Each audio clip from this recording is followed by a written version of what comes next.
For decades, just one word from Moscow could freeze an entire continent. Energy threats, nuclear warnings, and shadow attacks completely kept Europe living in fear. But something changed inside Russia's war machine. A hidden shift in Europe's defenses altered everything. And one line Putin swore he'd never cross got crossed. What happens next will truly redefine power in Europe forever. The shattered energy weapon.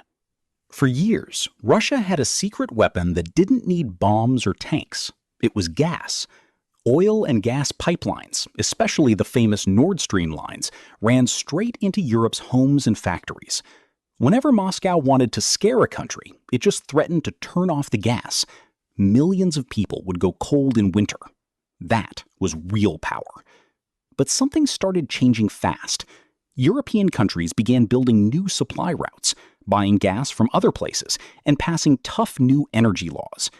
By 2026, something incredible happened. Europe's dependence on Russian gas dropped from 45% all the way down to under 12%. That number might sound small, but it changed everything. The country that once held Europe's heating bills hostage suddenly lost its grip. But if gas wasn't Russia's weapon anymore, what happened to its army? That story is even more shocking, and it starts on the battlefields of Ukraine. Conventional military degradation. When Russia invaded Ukraine, the world expected a fast, powerful war machine to roll through in days. That's not what happened. Instead, 4 brutal years of fighting slowly wore Russia's army down to the bone.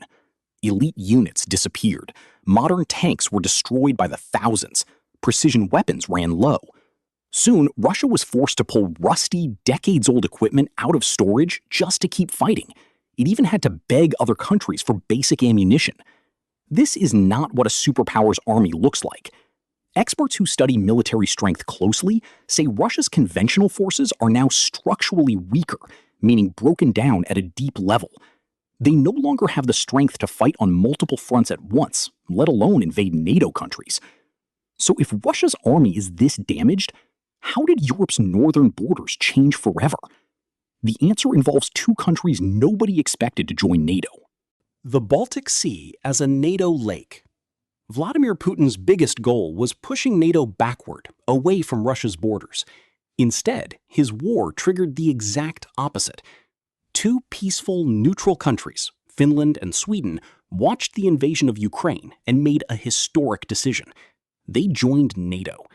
This single move completely reshaped security in Northern Europe. Suddenly, the Baltic Sea, once a mixed and uncertain region, became almost entirely surrounded by NATO nations. Russia's important naval base near St. Petersburg was now boxed in on nearly every side. Military experts call this turning the Baltic Sea into a NATO lake. There is no more confusion about who controls these waters. Russia's northwestern flank, once a flexible and open area, is now a heavily guarded wall of allied nations. Putin tried to weaken NATO. He ended up making it bigger and stronger right on his own doorstep. But NATO's growth wasn't the only surprise. Europe's own armies were about to change too. The rearmament of European giants. For decades, many European countries barely spent money on their militaries. They believed peace was permanent. That belief died the moment Russia invaded Ukraine. Suddenly, countries that hadn't taken defense seriously in years began pouring money into their armed forces. Poland is a perfect example. It is building one of the strongest land armies in all of Europe, buying tanks, missiles, and modern weapons at record speed. Germany, a country famous for holding back on military spending, launched a massive shift called Zeitenwende, which means turning point. It's rebuilding its army from the ground up. Many European nations are now spending more than 2% of their entire economy on defense, a number once considered unthinkable. This isn't just about buying weapons, it's about Europe learning to protect itself without always waiting for America to step in first. But spending money is only half the story. The real game changer is something much cheaper. The economics of territorial denial. Here's something most people don't expect. Modern war has quietly flipped upside down. It used to be that big armies with expensive tanks and jets always won. Not anymore. Today, cheap drones, smart landmines, and precision weapons can destroy expensive tanks for a tiny fraction of the cost. A single explosive drone worth a few $1,000s can destroy a tank worth millions. This changes the entire math of war. Attacking another country is now incredibly expensive and painful, while defending your own land has become much cheaper and easier. Military researchers call this the economics of territorial denial. In simple terms, it means defenders now have a massive advantage. European nations are building drone networks and electronic jamming systems specifically designed around this new reality. For Russia, this means invading a well-defended European country wouldn't just be difficult, it would be a financial and military disaster. But Russia has another way of attacking, one that doesn't involve tanks at all. Exposing the shadow war. Since Russia's army struggled on the battlefield, it turned to sneakier tactics behind the scenes. This is often called shadow warfare. It includes secret sabotage, mysterious fires, cyber attacks on computer systems, and even jamming GPS signals used by planes and ships. For a while, these attacks caused fear and confusion because nobody could clearly prove who was behind them. That's exactly what Russia wanted. But European intelligence agencies didn't stay confused for long. They started tracking these hidden attacks, mapping out patterns, and identifying the people responsible. Several suspected Russian agents and helpers have even been arrested and put on trial. By exposing these secret operations publicly, Europe took away Russia's biggest advantage: deniability. When everyone can see exactly who was behind an attack, that attack loses its power to create hidden fear. Russia's shadow war is being pulled into the light. But even with weapons, sabotage, and spies stopped, Russia still had one big scary card left to play: the normalization of red lines. Throughout the war, Russian officials repeatedly issued terrifying warnings. They threatened catastrophic consequences and hinted at using nuclear weapons if the West crossed certain invisible boundaries, often called red lines. At first, these threats scared many world leaders into hesitation. Nobody wanted to risk starting a nuclear war. But over time, Western countries began testing those boundaries anyway. They sent modern battle tanks. They sent F-16 fighter jets. They even sent long-range missiles capable of striking deep into Russian territory. Each time, everyone held their breath, waiting for a nuclear response. It never came. Threat after threat turned out to be empty words. This pattern repeated so many times that Western military planners started calling it the normalization of red lines. In simple words, the bluff got called again and again. Fear turned into confidence. But if nuclear threats didn't work, what was actually stopping Russia's army on the ground this whole time? Ukraine as Europe's strategic buffer. While world leaders debated policy in fancy meeting rooms, Ukrainian soldiers were doing something far more important on the ground. They were physically stopping Russia's army, tank by tank, mile by mile. Every single battle in Ukraine has been slowly draining Russia's ability to fight anyone else. Think of Ukraine like a giant shield sitting directly between Russia and the rest of Europe. Every Russian soldier lost, every tank destroyed, and every drone shot down in Ukraine is one less weapon Russia could use to threaten Poland, Germany, or any other European country. Military analysts describe this as Ukraine acting as a strategic buffer, a protective wall made of real sacrifice and resistance.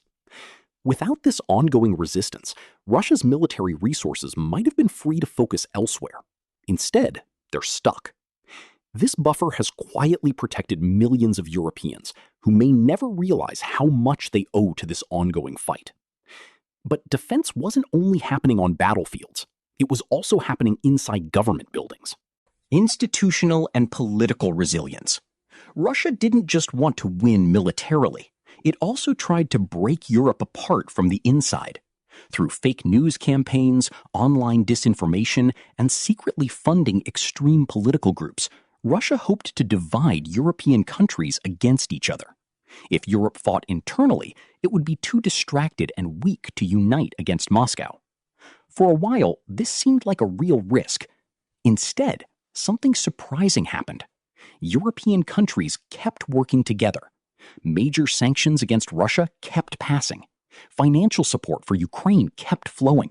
Security agreements between nations kept getting signed, often with broad, overwhelming support. Rather than falling apart, Europe became more united than it had been in decades. Some experts compared this unity to levels not seen since the Cold War. Russia's plan to divide Europe backfired completely. It accidentally became the glue holding European nations together. So, after all this failure on every single front, what does Russia's future actually look like now? The transition from appeasement to containment. For most of modern history, Europe's plan with Russia was simple: trade with them, build friendly business ties, and hope that money and cooperation would prevent future wars. This idea was even famous in Germany, known as Wandel durch Handel, meaning change through trade. For decades, many believed this strategy was working. That entire mindset is now gone. Europe no longer believes trade alone can guarantee peace with Moscow.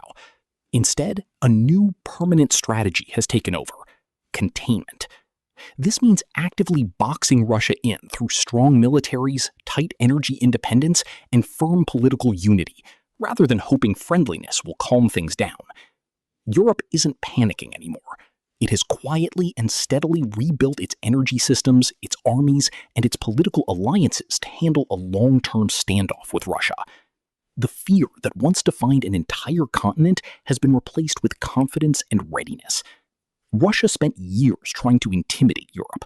Instead, it built the very Europe that no longer has any reason left to be afraid. 10 stories, one clear conclusion. The old fear between Europe and Russia once shared is gone, replaced by strength, unity, and preparation. Every attempt to divide the continent backfired. Every threat lost its power, and every red line got crossed without consequence. Today, Russia-Europe relations look nothing like they did a decade ago. From EU-Russia energy independence to NATO-Russia deterrence along the Baltic, the balance has shifted for good. The Russia threat hasn't vanished completely, but Europe's security has never been stronger. Between rearmament, Russia war fatigue, tightening EU sanctions, and rising European defense spending, the message is simple: Europe stopped being afraid.